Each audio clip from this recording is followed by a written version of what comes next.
Assalomu alaykum aziz tinglovchilar. Ushbu kichik hikoyamiz ayollarga yaxshigina o'git va ibrat bo'ladi degan umidda sizlarga havola qilmoqchiman. Marhamat, tinglang. Ikki xil ayol. Bir vaqtlar yangi uylangan bir yigit amakisi bilan uchrashib qolibdi. Amaki, mening xotinim shunday nazokatli, kiborki, siz bilmaysiz, dedi. Keksa amaki: ko'p maqtanma, bedavo yigit. Bugun oqshomda sen bizning mehmonimiz bo'l. Keyin ko'ramiz, dedi. Yigit amakisining mehmoni bo'ldi.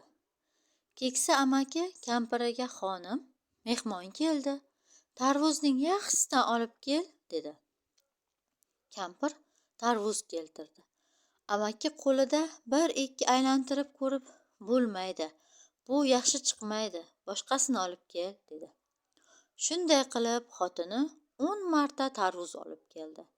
Keksa xonim har safar eri boshqasini olib kel deganida xo'p bo'ladi, dedi. Biror marta norozi bo'lmay aytganini qildi. Ertasiga oqshomda amaki yigitning uyiga mehmonga bordi. Yigit ham uydagi tarvuzlardan birini olib kelishni buyurdi. Xotini olib keldi.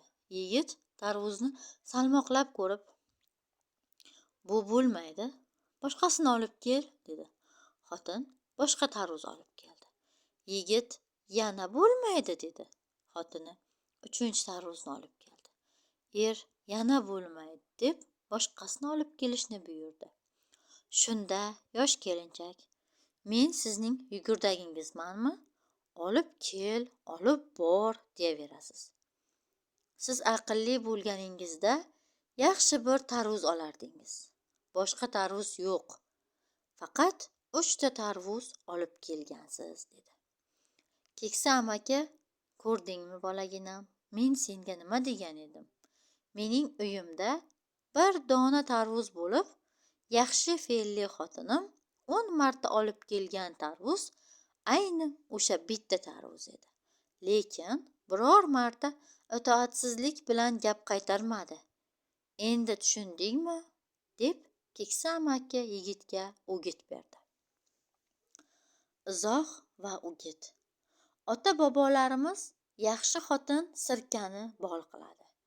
Yomon fe'lli xotin bilan bolni sirka qiladi. Yaxshi fe'l ayol qulni vazir qiladi.